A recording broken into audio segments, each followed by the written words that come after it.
Futebol é uma coisa incrível, é um sentimento incrível, é uma sensação incrível, por jogar ou por assistir, é algo impressionante.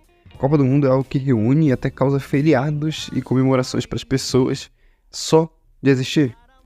Um anime que tem me feito gostar muito de futebol e querer praticar bastante o esporte foi um anime bem motivacional chamado Blue Lock, que mesmo que tenha uma premissa de motivação um pouco agressiva para muitos, ainda assim é algo que me motivou bastante a querer praticar futebol. Mas e se eu criasse um RPG de mesa de futebol com base nesse anime? Sim, eu criei o RPG de Blue Lock. E hoje eu vou contar pra vocês como tudo aconteceu.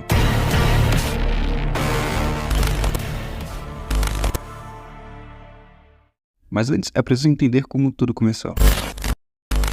Estávamos em plena Copa do Mundo de 2022. Eu já estava aprofundado no mundo dos RPGs e tentando criar o meu próprio RPG de sistema original. Algo que particularmente muita gente não liga, afinal, criar um sistema próprio não é algo que muitas pessoas gostam de ouvir. Foi então que eu tive uma ideia. Unir a minha paixão pelo futebol, especialmente nessa época de Copa do Mundo que a gente estava, com o RPG, o meu entretenimento no momento. Assim, surgiu a vontade de criar um RPG que respondesse à pergunta: o que aconteceria se eu estivesse no mundo de Blue Lock? Após um longo período de trabalho na criação do manual de regras, algo surgiu na minha mente. Por que parar por aqui? Foi quando eu vislumbrei um projeto ainda mais ambicioso do que apenas vender o manual.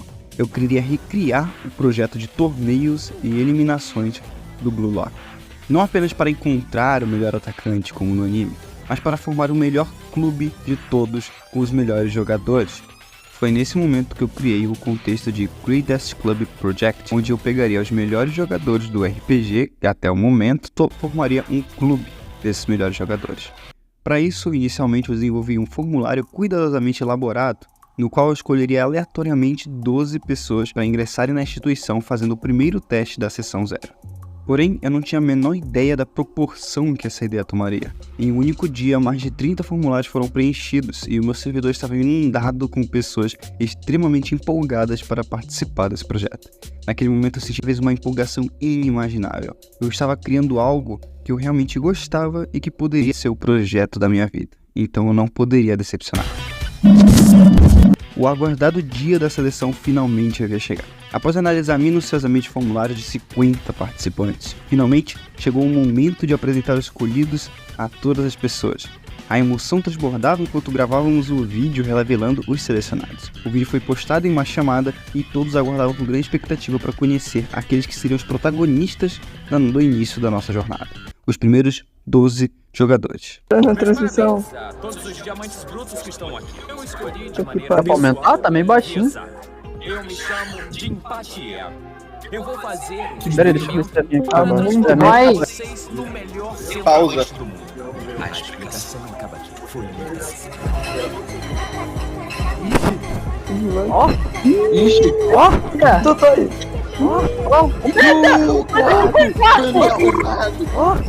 eu não sei se eu apareci. Filha da puta! Quase pegou em oitavo! Não tem jeito, paizão! É, mano. Mentira! Eu nem vi! Eu passei! Eu tô! Eu não vi, coloca de novo. Bombou, caralho.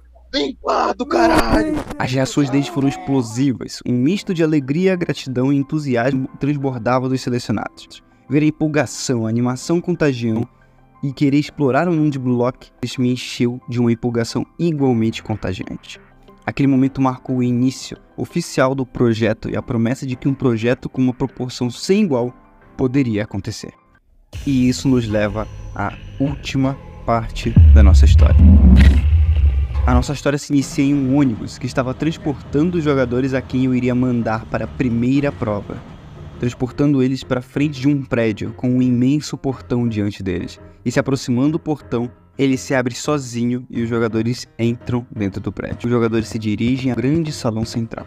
Dentro do salão, os alto-falantes diziam: atenção, em 5 minutos o líder irá chegar. Após isso, eles começam a interagir entre si, reconhecendo uns aos outros. O primeiro que podemos mencionar é um jogador brasileiro de 16 anos que, vindo da base de um clube de torneios do norte e nordeste do país, seu nome é Diogo Savoia. O segundo que eu vou apresentar a vocês é o intercambista do Brasil, Simon Sharps. Também sub-16, bem diferente do Diogo, ele não foi visto como um jovem promessa, porém muitos o conhecem como o capitão do clube que o Diogo enfrentaria aqui na região. O próximo jogador da nossa lista ele é conhecido por sua grande estatura, mesmo apesar dos seus 16 anos. Thomas Davis, o britânico que muitos chamam de um arquiteto dos gramados da região de Manchester do país, jogando no sub-17 da seleção inglesa. O quarto, apesar de ser magro, é até que muito determinado. O vaidoso jogador pelo seu trato com o cabelo, Kenai Silva, um brasileiro de 18 anos da região onde se encontram agora os jogadores. Nosso quinto jogador selecionado, que é o que está do lado de Kenai, que é o jogador Gael, também brasileiro, com suas habilidades ágeis, ele é um verdadeiro assombro no sub-17 do país, tendo apenas 16 anos. O jogador japonês que está fazendo intercâmbio no Brasil, Yukihara Tengo, é um velocista que, com os treinos certos e sua evolução diária, muitos japoneses diziam que ele poderia fazer até rivalidade com um jovem corredor francês. Entre eles também estava o grande campeão japonês do sub-15, Kageyasu Akari, e ele também era exibido nas telas junto com Yukihara Tengo, porém não tão ambicioso quanto o próprio Yukihara. O próximo é White Kira, um japonês de origem inglesa, que apesar dos seus 15 anos também se mostra um imenso talento. Também entre eles estava um italiano, Enrico César, de 17 anos, conhecido como um canhão, de tão rápido que eram os seus impulsos atléticos. O outro brasileiro entre eles é o Daniel Costa, um menino alegre que adora futebol, desde pequeno sempre sonhando em se tornar o melhor do esporte que ama. Também entre eles estava um conhecido selvagem dos campos, dizendo ter saído do próprio inferno para infernizar os seus adversários em campo. É o italiano Dante Giorgiano, de 17 anos. O último entre eles a ser anunciado, na verdade foi o primeiro a ser anunciado em rede nacional pela DC Project. O Lucas Vinícius, de 16 anos, nascido e crescido na Baixada Fluminense desde criança, apaixonado por futebol e passava horas só treinando suas habilidades esportivas. Após o apito tocar, uma projeção aparece a eles. Um homem sério se apresenta a eles como o Sr. Stone e diz que esse projeto ambicioso tem o propósito de criar o melhor clube de todos. A porta, então, que estava diante dele, se abre para uma sala totalmente branca. Simon, com extrema proatividade, já se dispõe a entrar sem nem pensar duas vezes, e todos o seguem para dentro da sala. Gael, logo atrás dele, dá um grande sorriso dizendo para si mesmo: eu vou ganhar. Dentro da sala, no chão, tinham quadrados escritos com cada um do nome deles. Pela lógica, cada um deles fica em cima do quadrado onde estava escrito o seu nome. Após fazerem isso, os alto-falantes pronunciam o início do teste. Hoje uma carreira irá morrer para que 11 se fortaleçam. Imediatamente iremos começar o paredão da eliminação. O último a tocar na bola até que o tempo se agoste será eliminado desta prova. A bola, então, caindo de uma das plataformas, recai sobre um dos jogadores e a sorte havia escolhido Simon, que se mantinha ativo até o momento e não pretendia sequer se deixar abalar pela tensão de poder ser eliminado. O tempo se inicia, Simon se dispõe e começa a manter o seu foco em Thomas, que estava atrás de Daniel. Porém, conduzindo a bola com a perna esquerda, ele troca para a direita e faz o seu lançamento, que era na verdade em Daniel, que estava bem na sua frente, com um chute curvado. Porém, conseguindo se abaixar a tempo, Daniel desvia e a bola acaba fazendo ainda mais curva e acertando Gael. Tenho que admitir, você está quase na metade do meu nível. Você fala demais. Após a bola acertar ele, muitos se afastam delas, sendo um deles Kenai, que se mantinha nas costas de Dante, deixando ele muito irritado. Se tu continuar nas minhas costinhas, eu vou ter que te dar um coice. Calma lá. Outra pessoa ficou irritada na situação foi o que foi acertado anteriormente, Gael, que olha para Thomas achando que foi ele que tinha chutado nele e diz: É o Roberto Carlos, o filho da... Porém, ele tenta fazer um chute de calcanhar, que foi muito fraco. Acabou que a bola foi rolando e o Thomas apenas desviou dela, fazendo ela rolar próximo do Diogo, que, tomado pela empolgação, ao invés de se afastar, ele usa toda essa oportunidade para acertar a próxima vítima, que é o próprio Thomas. Ele então prepara o seu chute e, abusando de sua força, lança em Thomas, que, se virando com agilidade, desvia do chute, que então ricocheteia nas paredes em direção a Gael e Daniel, que foram pegos de surpresa pela explosão. Antes mesmo de ter a chance de escapar, a bola acerta as costas de Gael e volta para ele, sendo a vez dele de acertar alguém. Qual o problema de vocês comigo, oi? 4 minutos haviam se passado, e agora todos começam a se manter distância de Gael, e Gael tentando perseguir todo mundo. E além de Kenai, mais 2 ficam escondidos atrás de Dante, que fica ainda mais irritado. Ô rapaziada, eu queria entender um bagulho aqui, virou fila aqui no Dante. A bola, ainda fazendo o percurso reto, vai em direção de volta a Diogo, que antes havia lançado. Ele tenta escapar, porém a bola acerta de raspão na sua panturrilha. E assim se passam 8 minutos deles correndo um atrás do outro até o presente momento. E todos os outros que se mantinham atrás do Dante ou longe da situação, ao invés de correr para longe, ficam olhando a situação com curiosidade de uma certa distância. Daniel, então, vendo Diogo também próximo dele, usa a esperteza e diz: Chuta no montinho! Todos então olham para o Diogo, mantendo o foco no aglomerado perto do Dante, que estava apenas olhando, e começam a se dispersar. Aquele grande monte agora se havia se dividido em 2 montinhos de 3 pessoas, e Diogo escolhe acertar o que estava mais distante: o trio Simon, Yukihara e Henrique. O chute de Diogo se torna muito potente e acaba indo em direção ao Simon, que não consegue desviar. Porém, por sorte, ele escorrega e a bola passa direto e vai até Yukihara, que tenta dominar ela. Porém, tentando dominar, Yukihara erra e ela desce, batendo na cabeça de Simon, que ainda estava deitado por ter escorregado. Ele então se levanta enquanto todos se afastam, e daí já se passam 12 minutos. Simon, então irritado pela situação, vai para cima, e ele começa a fixar os olhos dele e observa algo a mais no campo. Ele estava analisando a situação para ver a situação mais favorável.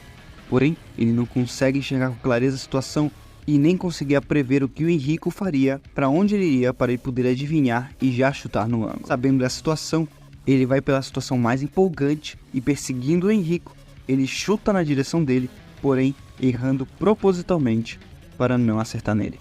A bola então bate na parede para ricochetear e, fazendo uma certa curva no ricocheteio, vai em direção ao Lucas, que não consegue desviar e bate no peito dele, caindo no chão bem em frente a ele, com uma certa leveza, a ponto de que o Lucas apenas conseguiu dominá-la. Simon então arruma seu cabelo dele se exibindo, enquanto Henrique fica surpreso olhando a situação.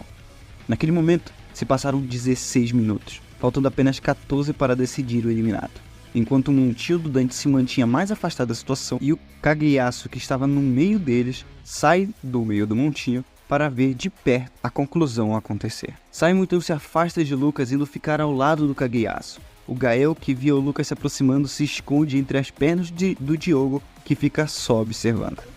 Olha o menino das pernas frouxas. Mesmo o montinho não mais grudado em Dante, Dante se mantém de braços cruzados, apenas olhando a situação. E incomodado, porque mesmo que o montinho tenha sido desfeito, ainda tinha sobrado um se escondendo atrás dele, o Kenai. Então Dante diz: Se tu continuar me usando de escudo, eu vou te dar um coice. Que mesmo nem ligando, Kenai ainda se mantém colado atrás de Dante. Lucas, então, olhando para todo mundo, coça a cabeça, pensando que foi o primeiro escolhido, e se não fizer nada pode ser o primeiro eliminado. Então, para que isso não aconteça, ele escolhe chutar em linha reta, no aglomerado de jogadores perto do Dante, confiando de que alguém poderia não desviar. O chute dele, apesar de ser precipitado, foi uma linha perfeitamente reta, passando direto pelo Simon, que estava na frente dele, porém o foco era o Dante, que se mantinha parado atrás de Simon. Com a bola indo em sua direção, ele sorri e, com uma aura emanando dele, em questão de segundos ele se joga no chão instintivamente para desviar do chute com toda a sua habilidade. Porém, ao invés de desviar, a bola começa a fazer uma descida gradual, que acaba por cair no peito de Dante, que mesmo sem querer, consegue fazer um belo domínio. Se passaram 22 minutos. Faltavam apenas 8 para o fim, e Dante então sorriu olhando para o Kenai com malícia, que até então estava do lado dele o tempo todo. No rosto não, cara, no rosto não. Já sabendo que poderia ser o alvo, Kenai então avisa, e então Dante usa sua raiva no Kenai para deferir um chute com muita força. Kenai então, com uma aura também saindo dele, mesmo que com um pouco de nervosismo, ele sorri e desvia do chute, dançando e olhando nos olhos do Dante. Ele diz: Eu disse no rosto não, maluco. A bola então bate na parede e ricocheteia sem acertar ninguém, estando no meio do salão, perto de Simon e longe de Dante, que estava cada vez mais perto de ser eliminado. Faltando 4 minutos, todos se afastam. Diogo tenta usar o Gael de escudo humano dessa vez, querendo trocar de lugar com ele. Porém, Gael diz: Não, agora ninguém vai ser direitos iguais. Dante então, longe, empolgado pelo momento, foca no ruivo Kageyasu, que estava o tempo todo só observando a situação. Dante então, vendo a oportunidade de eliminar um grande japonês, sente uma vontade misteriosa e descontrolada de eliminar o mais forte. Ele então chuta com toda a sua força e fôlego no Kageyatsu, que, mesmo tentando se afastar, é acertado bem no peito.